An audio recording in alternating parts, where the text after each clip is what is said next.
Hi guys, today we'll talk about how to fix or how to solve bug on Clash of Clans. To know how to fix or how to solve bug on Clash of Clans, you should just go to settings as you see and you can click. Here in this page you can click on apps, default apps, app settings. Then this list you will enter to the window of Clash of Clans. After that you can click on first stop and you can click OK. Here we'll enter to the window of storage. Then you can click clear cache.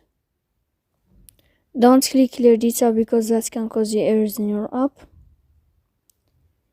In the end, you can turn on your airplane mode and you can turn off your airplane mode again. So please don't forget to support us by like and subscribe. See you next time in another video, and thank you for your attention and your watching.